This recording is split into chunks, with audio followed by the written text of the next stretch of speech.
CMR jewellery Dasara Diwali dhamaka offer flat 50% V on gold jewellery Andhra Telangana September 17 నుండి October 20 వరకు మాత్రమే.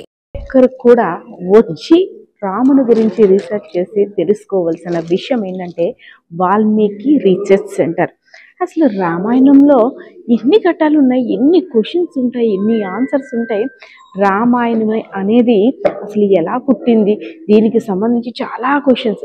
అసలు రాముడు ఎన్ని సంవత్సరాలు బ్రతికాడు, అసలు రామాయణంలో అంటే ఆ రాముడి కాలంలో ఎలాంటి ప్రజలు ఉండేవారు, ఎలాంటి న్యాయాలు జరిగేవి, ఎలాంటి చట్టాలు అమలు చేసేవారు, అలాంటి అనేక రకాల క్వశ్చన్స్కి అయితే తెలుసుకునేందుకు మనమైతే వచ్చేస్తాం. సో ఇక్కడికి వచ్చిన తర్వాత ఫస్ట్ ఆఫ్ ఆల్ వాల్మీకి గారి విగ్రహంతో మనం స్టార్ట్ చేద్దాం.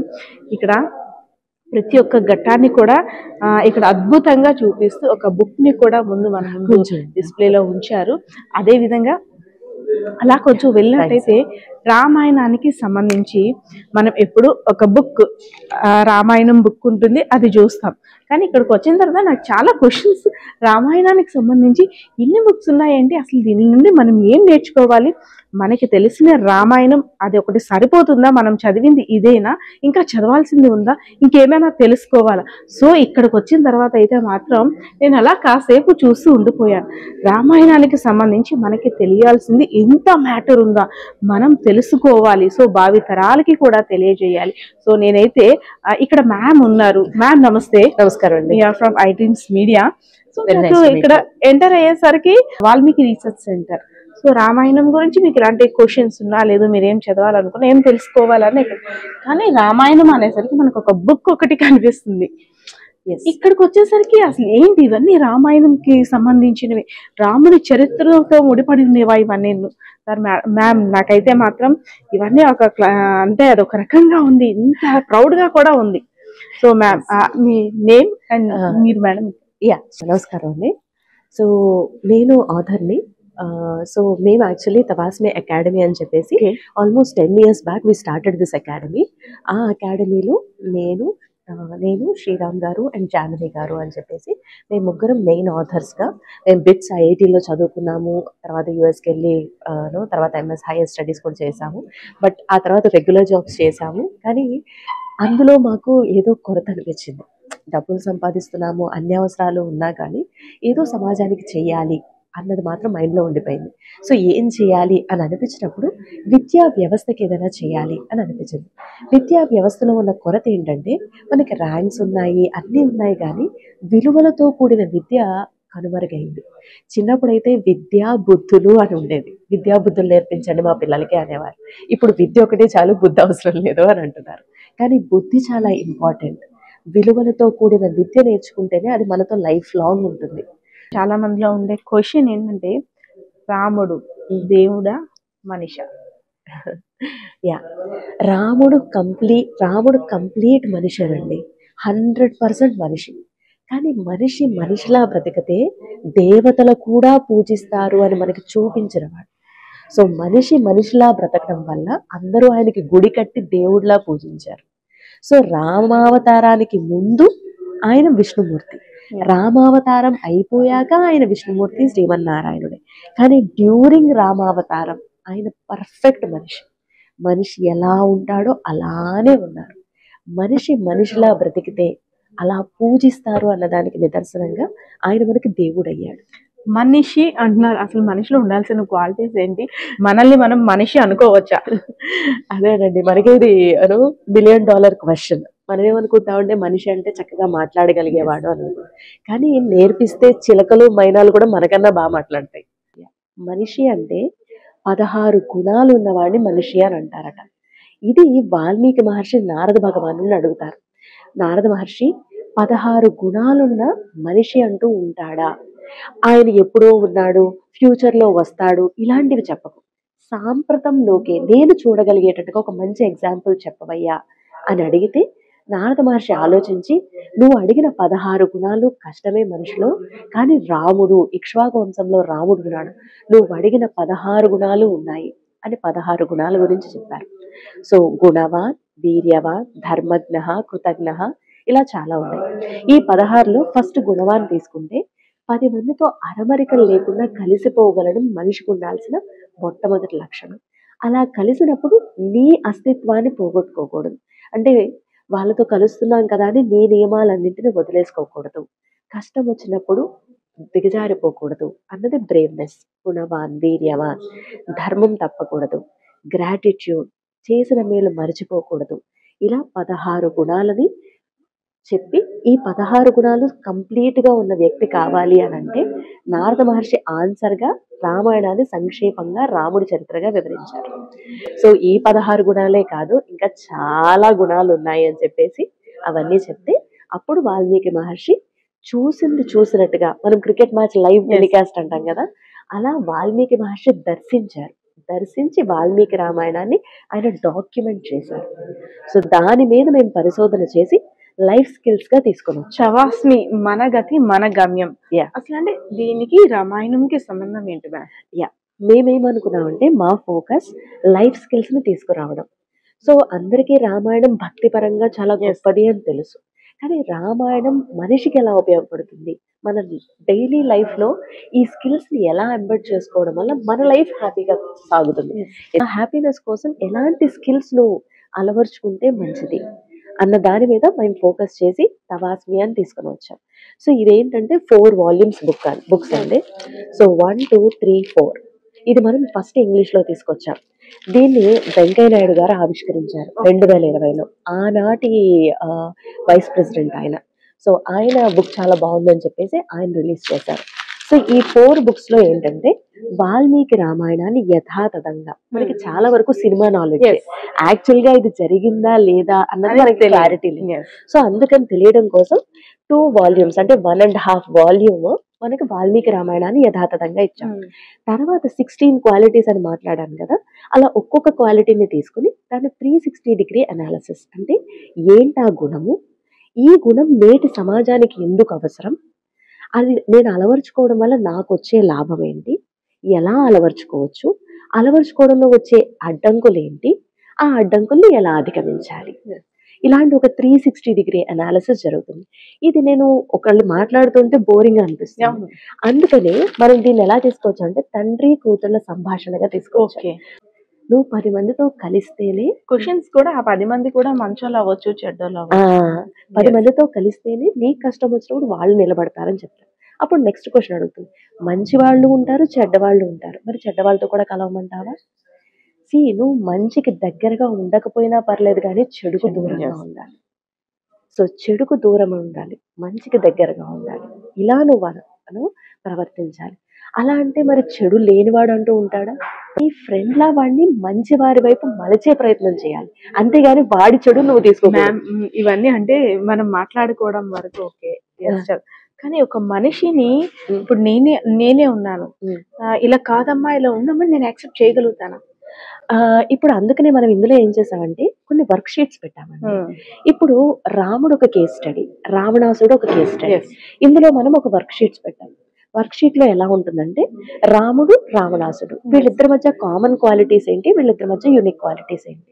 ఇద్దరూ బాగా చదువుకున్నారు, ఇద్దరూ గొప్ప వంశంలో పుట్టారు, ఇద్దరికి బాగా డబ్బులు ఉన్నాయి, కానీ నేను ధర్మం పక్కన వాళ్ళకి చెప్తాను, నేను పాటించను అన్నవాడు రావణాసుడు. నేను ఇంత ధర్మాన్ని నేర్చుకున్నా పాటిస్తాను అన్నవాడు రాముడు. ఈ రోజు రాముడు గురించి గొప్పగా చెప్పుకుంటున్నామా, రావణాసుడు గురించి గొప్పగా చెప్పుకుంటున్నావా? రాముడు గురించి. నువ్వు లైఫ్ లో ఎదగాలి అంటే నువ్వు పాటిస్తేనే ఎదుగుతావు. సో దీనికోసం మనం కేస్ స్టడీస్ ఇచ్చాం. సో వాళ్ళకి ఇప్పుడు నేను వచ్చి నువ్వు కోపం తగ్గించుకో, కోపాన్ని కంట్రోల్ చేసుకో అంటే నచ్చదు, అందుకనే మేము చిల్లర్స్ ఈ వర్క్ షీట్స్ చేయించాం. ఇప్పుడు రాముడు ఈ టైంలో కోపాన్ని ప్రదర్శించాడా, ప్రదర్శించలేదా, ఎలా కంట్రోల్ చేసుకున్నాడు, ఎలా హ్యాండిల్ చేశాడు, అలా నువ్వు హ్యాండిల్ చేయగలవా? హ్యాండిల్ చేస్తే రాముడు కోపాన్ని కంట్రోల్ చేసుకుని హ్యాండిల్ చేయడం వల్ల తన చుట్టూ ఉన్న వాళ్ళు తనకు దూరం అవ్వలేదు, అందరినీ కలుపుకొని ముందుకెళ్ళాడు. ఇప్పుడు నీ కోపం వల్ల నీ చుట్టూ ఉన్న వాళ్ళందరూ నేను దూరం వెళ్ళిపోయారు అనుకో, నువ్వు సాధిస్తున్నావా పడిపోతున్నావా? నువ్వు సాధించాలి, పైకి ఎదగాలి అని అనుకుంటున్నావు కదా, సో అప్పుడు నీ కోపాన్ని నువ్వు కంట్రోల్లో పెట్టుకోవాలి. ఇవన్నీ వినడం వరకు బాగుంటుంది. ఒకళ్ళు మనకి హాని చేసినా మనం వాళ్ళకి హాని చేయకూడదు, ప్రేమతో అంటే యువతల మనం ఆ ఉద్దేశంతో ఉన్న అవతల వ్యక్తులు అసలు అంటే ఇంకా మారుదాం ఛాన్స్ ఇస్తున్నారు కదా, సరే క్షమించే గుణం మారు ఎందుకు అనే ఆలోచన కానీ అలాంటి క్యారెక్టర్ గానీ ఎదుటి వ్యక్తిలో ఉందంటారా ప్రస్తుతం? అంటే మనం ఎక్స్ట్రీమిటీస్ లో ఏదైనా ఆలోచిస్తే పొసగదండి. Yes. ఇప్పుడు నేను ఏదో వాళ్ళని చంపేసేటట్టు వచ్చేస్తే నేను అప్పుడు రిటాలియేట్ అంతవరకు వెళ్ళక్కర్లేదు. ఇప్పుడు నన్ను ఎవరైనా వచ్చి ఒక తిట్లు తిట్టారు, వెంటనే నేను వాడు 10 తిట్టాడు కాబట్టి నేను 20 తిట్టేయాలి అంతవరకు వెళ్ళనవసరం లేదు. 10 తిట్లు తిట్టాడు, ఎందుకు తిట్టాడని ఒకసారి నేను ఏమైనా ఆలోచించగలనా? ఒకవేళ నేను చేసింది తప్పు కాకపోతే ఎక్స్ప్లెయిన్ చేసే ఆప్షన్ నేను ఉందా లేదా, అంతవరకు ఎందుకు ఆలోచించకూడదు అన్నదే మన ఆలోచన. సో ఎక్స్ట్రీమిటీస్ లో అందరూ తప్పులు చేసేస్తుంటే వాళ్ళని సమర్థించాలా అని అంటే ఇప్పుడు అలా కాదు, తప్పుని ఎదుర్కోవాలి. కానీ చిన్న చిన్న వాటికే ఎక్స్ట్రీమిటీస్ లో మనం ఆలోచించకూడదు. ఇప్పుడు మనం చూసామంటే ఒక రిలేషన్ లో మాటి మాటికి డివోర్స్లు ఎక్కువైపోతున్నాయి, రైట్? ఒక ఫ్రెండ్షిప్ ఏంటి, ఏ రిలేషన్ అయినా వాడు నన్ను ఆ మాట ఎందుకు అనాలి, నేనేం చేయకపోతే అని ఒకప్పుడు ఏంటి, ఒక మాట అంటే పడితే తప్పేంటి అనేవాళ్ళు. ఇప్పుడు వాళ్ళని అనేది ఏంటి, నేను బయటికి వెళ్ళిపోతాను, నేను స్వతంత్రంగా బతకలేనా, నేను సంపాదించుకోలేనా, వాడు నాకు అవసరమా, అది నాకు అవసరమా, ఇంతవరకు ఎందుకు వెళ్ళాలి? ఎందుకు మన ఓల్డెన్ డేస్ లో ఫ్యామిలీస్ కలిసికట్టుగా ఉండగలిగేవారు, తోటి కోడళ్ళైనా కజిన్స్ అయినా ఉమ్మడి కుటుంబాలైనా చక్కగా ఉండేవారు, కష్టాన్ని షేర్ చేసుకునేవారు. రోజుల్లో వైఫ్ అండ్ హస్బెండ్ కూడా వాళ్ళిద్దరి మధ్యనే తెలిసింది. ఆ అమ్మాయి హయ్యర్ పొజిషన్ కి వచ్చిందనో, లేకపోతే ఆ అబ్బాయి హయ్యర్ పొజిషన్ కి వెళ్ళి వాళ్ళలో వాళ్ళకే పడట్లేదు.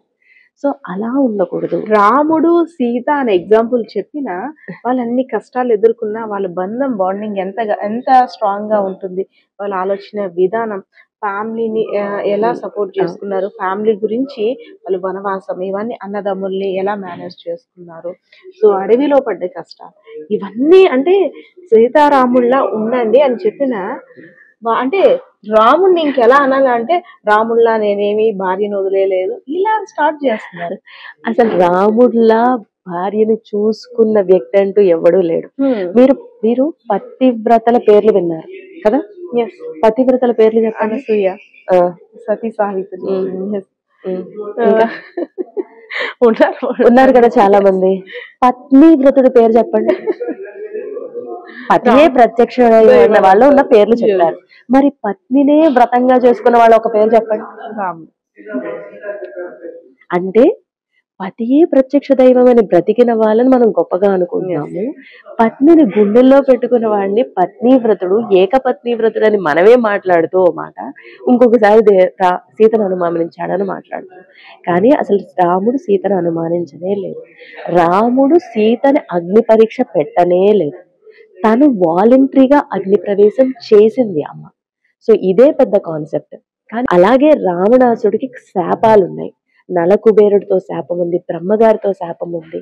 అందుకని ఒక అమ్మాయిని తనకిష్టం లేకుండా బలాత్కరిస్తే నీ తల 1000 చెక్కలు అవుతుంది అని బ్రహ్మగారు శాపం పెట్టారు, నలకుబేరుడు శాపం పెట్టాడు.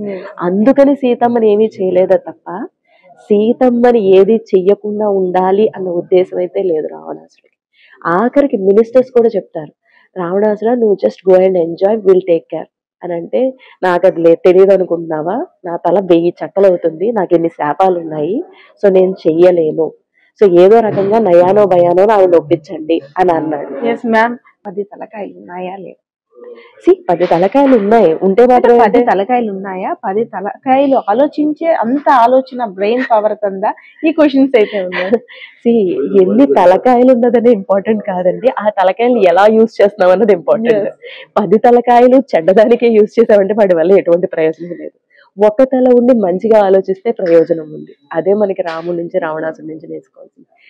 ఎంత నేర్చుకున్నాము, ఎంత ఇంటలెక్చువల్ ఎబిలిటీ పెంచుకున్నాము అన్నది కాదు, ఆ ఇంటలెక్చువల్ ఎబిలిటీని దేనికి ఉపయోగపడుతున్నది అని ఇంపార్టెంట్. సో రావణాసుడు 10 తలల బుద్ధి పక్కన వాడిని ఎలా నాశనం చేయాలి, వాడి నుంచి ఏం లాక్కోవాలి అన్న మీద దృష్టి ఉంది. రాముడికి ఒక తలకాయ ఉన్నా తనకి ఏదున్నా 10 మందితో పంచుకోవాలి అని అనుకున్నాడు. మనకి ఏది ఆదర్శం అన్నది ఈ బుక్ లో A to Z అంటే ఏ అంటే ఆల్ఫాబెటికల్ గా A for apple, B for అంటే దాన్ని ఒక ఆస్ట్రాలజీగా ఏ అక్షరం తోటి ఏంటి, బి అక్షరం తోటి, కానీ ఇక్కడ మీరు చెప్పిన దాన్ని A to Z కి సంబంధించి అసలు మీరు ఆలోచించింది ఇది కాదు అని మాకు చెప్తున్నారు. ఏంటి ఆ సీక్రెట్ ఏంటి? జనరల్ గా A for apple, B for bat అని అందరూ చెప్తూ ఉంటారు, కానీ నేర్చుకోవాల్సింది ఏ ఫర్ యాపిల్ అని కాదు, ఏ ఫర్ అఫబిలిటీ. 10 మందితో కలవడం నేర్చుకో, నీ ఇంట్లో వాచ్మెన్ని గౌరవించడం నేర్చుకో, మీ ఇంటికి వచ్చే పని మనిషిని గౌరవించడం నేర్చుకో. ఇది అఫబిలిటీ. Next B Brave. కష్టం నష్టం అనేది లైఫ్లో వస్తూ పోతూ ఉంటాయి, దాని నుంచి నిలదొక్కుకోవాలి అని B brave. C communication skills. మాట మంచిదైతే ఊరు మంచిదవుతుంది అంటారు. మనం మాట్లాడే మాట తీరు మంచిగా ఉంటే కత్తెత్తిన శత్రువుడు కూడా ఆగిపోతాడంట. అలాంటి కమ్యూనికేషన్ స్కిల్స్ ఎలా నేర్చుకోవాలి. D decision making. పొద్దున్న లేస్తే లైఫ్లో ఏ కెరియర్ తీసుకోవాలి, ఎవరిని పెళ్లి చేసుకోవాలి, వీడితో ఫ్రెండ్షిప్ చేయాలా వద్దా అని ప్రతిదీ డెసిషన్. అలాంటి డెసిషన్ మేకింగ్ స్కిల్స్ ఎలాగా. డి ఈ ఎమోషనల్ ఇంటెలిజెన్స్. ప్రతిదీ ఏదైనా ఆవేశంతో చేసేసారండి, తెలియలేదు, ఆవేశంలో హత్య చేసేసారంటే ఒప్పుకుంటారా? ఆవేశం అనర్థదాయకం. కాబట్టి నీ ఎమోషన్స్ ని కంట్రోల్లో పెట్టుకోవడం నేర్చుకో. Emotional intelligence. F focus. ఏదైనా నేర్చుకుంటే ఫోకస్తో నేర్చుకోవడం. అలా మనకి జెడ్కి 26 స్కిల్స్కి మనం 26 ఆల్ఫాబెట్స్ని చూస్ చేసుకొని అలా A to Z of life from రామాయణాన్ని తపస్వి అని తీసుకొని వచ్చామండి. ఇది చాలా అపురూపంగా పెంచాం, మరి కష్టం రాకుండా చూసుకున్నాం అనేసి ఒకటి కాదు. అంటే పుట్టిన దగ్గర నుండి వారికి ఇప్పుడు ఏదైతే సమస్యని వారు అనుభవిస్తున్నారో ప్రతి డేని కూడా వాళ్ళు గుర్తు చేసుకుంటారు. ఆనాడు అలా చేస్తుంటే బాగుంది, ఈనాడు ఇలా తెలియజేస్తుంటే బాగుంది, నేను ఇప్పుడు ఈ పరిస్థితిలో ఉంది. ఇప్పుడు మనం జీ అంటే గ్రాటిట్యూడ్ అని నేర్పించకపోతే ఎందుకు గుర్తుపెట్టుకుంటాడు చెప్పండి? నాకు అన్ని చేస్తున్నారు, వాళ్ళు చేయాలి కాబట్టి చేస్తున్నారు, ఇది వాళ్ళ బాధ్యత అంటాడు అన్నారు. అలా ఇప్పుడు క్వశ్చన్స్ కూడా అలాంటప్పుడు ఎందుకు కనడం, నిన్ను కనమని అడిగామా అని కూడా క్వశ్చన్స్ వస్తున్నాయి. నిన్నేమైనా మమ్మల్ని కనమని అడిగామా? ఎస్. సో మనకి రామాయణంలోనే వీటన్నింటికి సమాధానాలు ఉన్నాయండి. సో మా రీసెర్చ్ 12 years నుంచి స్టార్ట్ అయింది. సో రామాయణం మీద అన్ని యాంగిల్స్ తీసుకురావాలి, మినిమం 18 books రాయాలి మేము వెళ్ళిపోయే లోపల అన్నది మా కోరిక. సో ఫస్ట్ తవాస్ని ఇంగ్లీష్లో తీసుకొచ్చాం, తర్వాత దాన్నే తెలుగులోకి తీసుకొచ్చాం, తర్వాత మనస్వి సుందరకాండ మీద బేస్ అయ్యి లీడర్షిప్ లెసన్స్. హనుమంతుల వారు జర్నీ స్టార్ట్ చేసి లంకకెళ్ళి లంక సెర్చ్ అయిపోయి తిరిగి వచ్చేంత వరకు ఒక లీడర్గా ఆయన ఫేస్ చేసిన ఛాలెంజెస్ ఏంటి, అవి మన లైఫ్లో ఎదురైతే మనం ఎలా ఫేస్ చేయాలి అని ఒక గోల్ ఓరియంటెడ్ అప్రోచ్లో Sundarakanda art of mind management అని తీసుకొని వచ్చాం.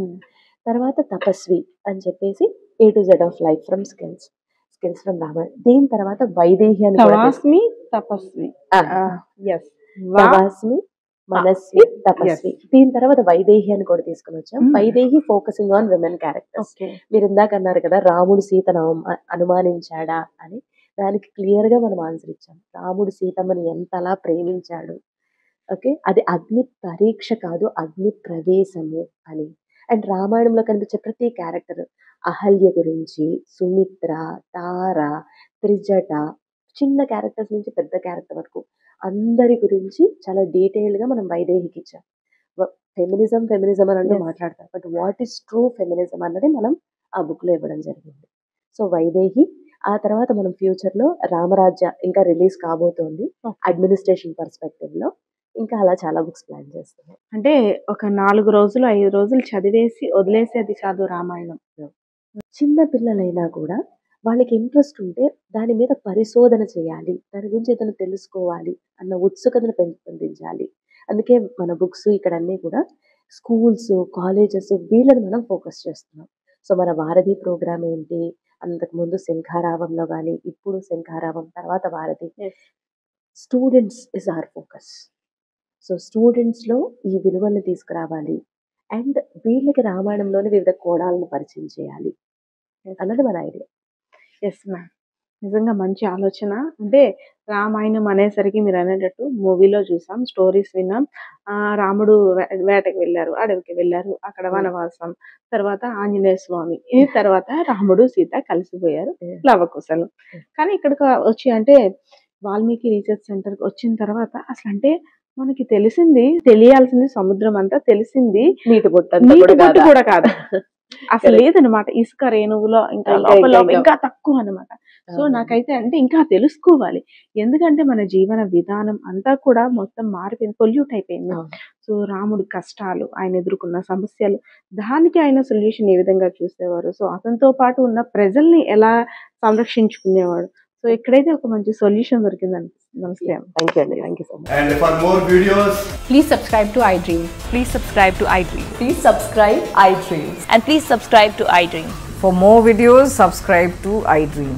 Please like, share and subscribe to the channel. Congratulations, iDream. Subscribe to iDream. Subscribe to iDream. So subscribe to iDream Media. iDream ki iDream team అందరికి huge congratulations. Please subscribe iDream Media. Please subscribe to iDream. Subscribe iDream. Please subscribe to iDream. iDream అంటే నా కళల channel subscribe చేసుకున్న నోరు తిరుగుతలేదు మీరైతే గంట గుర్తు కొట్టండి. For more such videos, please subscribe to iDream. Subscribe to iDream. Please subscribe to iDream. Please subscribe iDream Media. Please do subscribe to iDream. Please subscribe to iDream Media. For best entertainment and information, please subscribe iDream.